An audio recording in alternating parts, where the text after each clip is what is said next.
안녕하세요. 오늘 성경 공부는 마가복음 2장 5절입니다. 예수께서 그들의 믿음을 보시고 중풍병자에게 이르시되 작은 자야 내 죄 사함을 받았느니라 하시니 마가복음 2장 5절 말씀. 아멘. 우리는 오늘 본문에서 한 사람의 놀라운 회복을 봅니다. 중풍병자 한 사람이 예수님 앞에 나아가 병고침을 받고 심지어 침상을 들고 걸어 나갔습니다. 마치 영화의 한 장면처럼 강렬하고 감동적인 이야기입니다. 하지만 가만히 생각해보면 이상한 점이 하나 있습니다. 이 사람은 혼자 걸을 수 없었습니다. 그 몸을 움직일 수 없는 중풍병자가 어떻게 다시 자기의 침상에 들고 나갈 수 있었을까요? 그런데 그는 예수님 앞에 있었기 때문에 치유받았습니다. 혼자 올 수 없는데 어떻게 와서 누가 데려다 주고 누가 어떻게 했는지 그 대답은 우리가 너무 쉽게 지나치는 구절 속에 숨어 있습니다. 본문 앞에 3, 4절에 보면 한 사람이 한 사람들이 한 중풍병자를 네 사람에게 메워 가지고 예수께로 올세 무리들로 인하여 예수께 데려갈 수 없으므로 지붕을 뜯고 달아내렸다고 되어 있습니다. 정리해 보면 이 사람은 자기 힘으로 예수님께 올 수 없었습니다. 누군가 그를 데려왔고 어떤 이들은 심지어 지붕을 뜯고서라도 그를 예수님 앞에 두려고 했습니다. 여기서 우리는 이 이야기의 핵심을 발견하게 됩니다. 이 치유의 시작은 환자의 믿음이 아니라 그를 옮긴 이들의 결단과 믿음부터 시작되었다는 겁니다. 우리는 흔히 이 네 사람을 좋은 친구들이라고 생각합니다. 주일학교 설교에서 친구들의 사랑으로 헌신으로 인해 이 장면이 나타나기 때문입니다. 하지만 본문을 유심히 살펴보면 성경은 이들을 네 사람이라고만 할 뿐 친구라고는 하지 않습니다. 그렇다면 이들은 누구일까요? 가까운 친구들일 수도 있고 돈을 받고 일하는 하인이나 종들일 수도 있습니다. 예를 들어 드라마에서 부유한 사람의 종들이 환자를 데려오는 장면을 우리는 얼마 전에 보았습니다. 사회적 배경을 고려했을 때 그것이 더 자연스러운 이야기일 수도 있습니다. 여기서 중요한 것은 예수님은 그들이 친구인지 종인지 따지지 않으셨다는 겁니다. 예수님께서 주목하신 것은 그들의 신분도 관계도 아니라 단 하나, 그들의 믿음이었습니다. 이것이 복음의 놀라운 점입니다.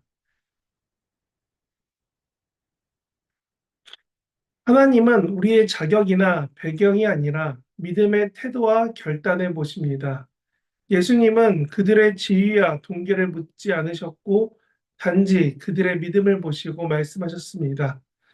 이 구절이 오늘 설교의 핵심이 되는 구절이 되는 그들의 믿음을 보시고라는 겁니다.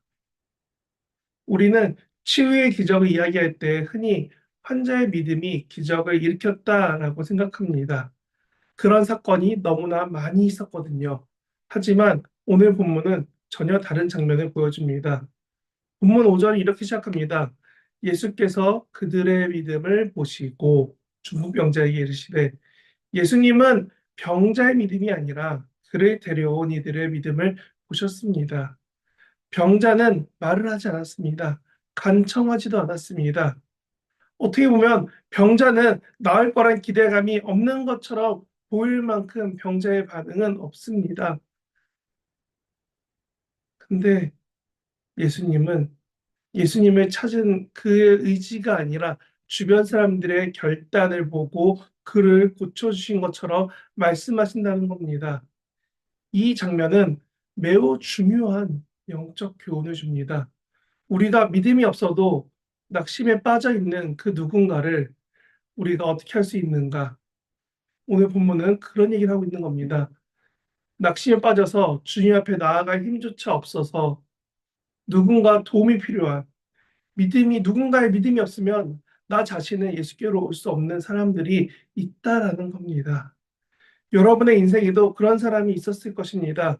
기도해준 어머니, 말씀을 전해준 친구, 혼자 교회 못 올 때 데리러 와준 다른 선생님이나 친구들, 교회에 나오지 않는 사람들을 위해 눈물 흘리는 교회 공동체가 있기 때문에 그들의 믿음이, 그들의 기도가, 그들의 수고가 바로 오늘 나를 믿음의 자리로 주님 앞으로 이끌었다는 것을 오늘 그 은혜를 기억하라는 것입니다. 믿음은 마음속에 생각만으로는 끝나지 않습니다. 오늘 본문에서 네 사람은 단지 믿었다라고 하지 않고 행동을 했습니다. 예수께 데려가고 싶지만 사람들이 너무 많아서 포기할 수밖에 없은 그 상황 가운데 그들은 갑자기 지붕 위로 올라가 지붕을 뜯고 환자를 달아서 내립니다. 이것은 단순한 용기가 아니라 책임을 감수한 행동이라는 겁니다. 지붕은 공공재가 아닙니다. 누군가의 사유재산입니다. 부수면 누군가는 그것을 책임져야 합니다. 그럼에도 이들은 손해를 감수해서라도 예수님 앞에 데려만 가면 반드시 나올 수 있다는 그 믿음으로 행동했습니다. 이것이 바로 지붕을 뚫는 믿음입니다. 네, 뭔가 이상한 느낌 들죠? 어떤 방해가 있어도 어떤 손해가 있어도 예수님 앞에 서야 한다는 결박함이 그 믿음에 있다는 겁니다. 우리는 오늘 우리에게도 이런 믿음이 필요하다는 것을 고백할 수 있기 바랍니다. 사랑하는 자녀, 배우자, 부모님, 친구가 주님 앞에 나오길 바란다면 기도하는 것에서 멈추지 말고 때로는 지붕을 뜯고 수고도 해야 하는 그런 감수함, 아니, 그런 나의 수고가 분명히 있어야 한다는 겁니다. 우리는 종종 내가 예수님을 잘 믿었다고 착각하고 내가 선택하고 내가 열심히 하고 내가 하나님에 대해서 깨달았다 라고 말합니다. 그러나 오늘 본문에 보면 이 중풍병자가 스스로 온 것이 아닌 것처럼 우리는 모두 영적 중풍병자처럼 홀로 있을 수 있습니다. 스스로 주님께 갈 수 없는 연약한 존재라는 것을 잊을 수 있다는 겁니다. 그런데 지금 우리가 예수님을 믿고 말씀을 듣고 기도하고 있다는 것, 누군가의 기도와 섬김과 눈물과 인내의 결과가 지금 내가 될 수 있다는 것을 생각해 본다면 우리가 이 자리에 있는 것은 단지 나의 선택이 아니라 누군가가 지붕을 뜯으면서까지 눈물 흘리면서 수고하는 그 희생이 있어서 나를 주님께로 인도했다는 겁니다. 그러니 우리는 묻지 않을 수 없습니다. 나는 지금 누구를 예수께로 데려가고 있습니까?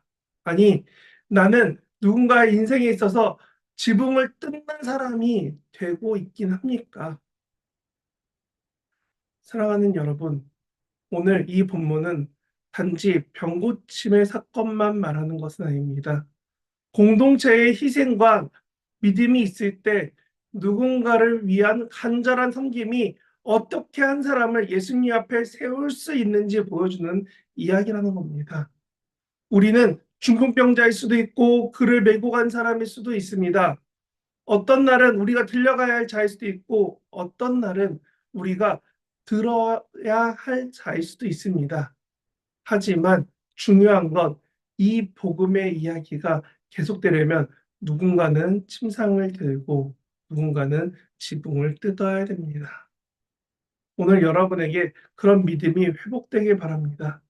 포기하지 않는 믿음, 손해를 감수하고서도 놓지 않는 믿음, 반드시 예수님 앞에 세우겠다라는 그 믿음, 예수님은 오늘도 말씀하십니다. 그들의 믿음을 보시고 그 믿음이 여러분 안에서 살아있기를 진심으로 축복합니다. 하나님 아버지, 우리가 이 믿음 가지고 살아갈 수 있도록 우리를 붙잡아 주시옵소서. 온전히 이 중풍병자를 낫게 했던 예수님이 보시고 칭찬하셨던 그 믿음이 오늘 나에게 있기를, 그리고 내가 그 믿음으로 다른 사람을 세워주기를, 혹은 혹시나 내가 넘어질 때라도 주님께서 허락하신 공동체를 통하여서 내가 하나님 앞에 나올 수 있도록 나를 붙잡아 달라고, 정말 말씀에 나온 중풍병자일지 옮겨준 내 사람일지가 아니라 예수님께서 인정하신 그 믿음을 가진 사람이 될 수 있게 달라고 주님 이렇게 간절히 바라오니, 하나님 우리의 믿음을 붙잡아 주시옵소서. 우리의 삶도, 우리의 부족함도, 우리의 연약함도 모든 것 다 하나님 앞에서 회복되고 치유될 줄 믿고 감사드리며 이 모든 것 예수님의 이름으로 기도합니다. 아멘.